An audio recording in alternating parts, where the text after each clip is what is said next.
CPM BJP സംഘർഷത്തിന് പിന്നാലെ തിരുവനന്തപുരം നെട്ടയത്ത് പോലീസിന്റെ സുരക്ഷ വർദ്ധിപ്പിച്ചിട്ടുണ്ട്. സംഘർഷ സാധ്യത കണക്കിലെടുത്ത് കൂടുതൽ ഉദ്യോഗസ്ഥരെ വിന്യസിച്ചു. സംഘർഷത്തിന് പിന്നാലെ ഡിവൈഎഫ്ഐ നേതാവിന്റെ വീട്ടിൽ RSS പ്രവർത്തകർ വടിവാളുമായി എത്തിയെന്ന് CPM ആരോപിച്ചു. നെട്ടയത്തെ ഡിവൈഎഫ്ഐ പ്രാദേശിക നേതാവ് അമലിന്റെ വീട്ടിലാണ് ഒരു സംഘം ആളുകൾ എത്തിയത്.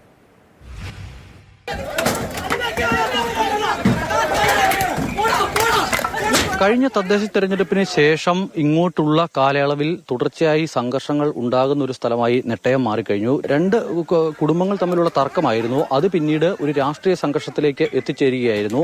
ഈ സംഘർഷം തുടങ്ങുന്നത് സുനിൽ എന്ന് പറയുന്ന ആൾക്കെതിരെ ബിനു എന്ന് പറയുന്നയാൾ പോലീസ് സ്റ്റേഷനിൽ ഒരു പരാതി നൽകുന്നു. അങ്ങനെ വട്ടിയൂർക്കാവ് പോലീസ് സ്റ്റേഷനിലേക്ക് ഈ സുനിലിനെ വിളിച്ചു വരുത്തി. കുറെ അധികം സമയം സുനിൽ അവിടെ ഇരുന്ന ശേഷം ഈ പരാതിക്കാർ എത്താത്തതിനെ തുടർന്ന് സുനിലിനോട് മടങ്ങിപ്പോകാൻ പോലീസ് ഉദ്യോഗസ്ഥർ പറഞ്ഞു. അതേ തുടർന്ന് വീട്ടിലേക്ക് മടങ്ങും വഴിയിൽ ഉണ്ടായിരുന്ന BJP RSS പ്രവർത്തകർ സുനിലിനെ ആക്രമിച്ചു എന്നും പിന്നീട് സുനിൽ ആശുപത്രിയിൽ ചികിത്സ തേടേണ്ട ഒരവസ്ഥ ഉണ്ടായി എന്നുള്ളതുമാണ് ഇവിടുത്തെ നാട്ടുകാർ പറയുന്നത്. അതിനുശേഷം നാട്ടുകാർ സംഘടിച്ചെത്തി. നാട്ടുകാർ എത്തിയ അതേസമയം തന്നെ ഈ പറയുന്ന BJP RSS പ്രവർത്തകരുടെ ഭാഗത്തു നിന്നും നാട്ടുകാർക്ക് നേരെ പ്രകോപനമുണ്ടായി. CPMന്റെ കൗൺസിലർ അടക്കമുള്ള ആളുകൾ സ്ഥലത്തുണ്ടായിരുന്നു. അങ്ങനെ CPMന്റെ പ്രധാനപ്പെട്ട ആളുകളും സ്ഥലത്തേക്കെത്തി.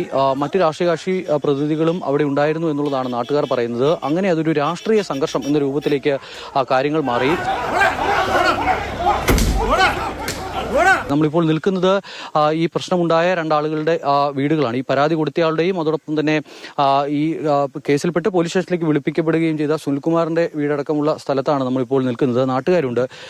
ശരിക്കും എന്താ ഇന്നലെ സംഭവിച്ചത്? ഈ പുള്ളിക്കാരൻ ബന്ധുക്കളാണ് ഇവര് ഒരു അതിർത്തർക്ക വിഷയമാണ് ഇതിന് മെയിനായിട്ട് വിഷയം. ഒരു BJP-ക്കാർ ഇടപെട്ടു. ഇപ്പോൾ BJP-ക്കാർ ഇടപെട്ടു നാട്ടിൽ കയറി ആ പുള്ളിക്കാരൻ നാട്ടിൽ വന്ന് അടിച്ചതുകൊണ്ടാണ് നാട്ടുകാരാണ് ഈ പ്രശ്നത്തെ ഇടപെട്ടത്. അതായത് ഈ നാട്ടിലുള്ള ജനങ്ങൾ അവർക്കെതിരെ അങ്ങനെ BJP-ക്കാർ നാട്ടുകാരാണ് സംഘർഷം ഉണ്ടായത്. അല്ല CPM-ഓ BJP-യോ അല്ല.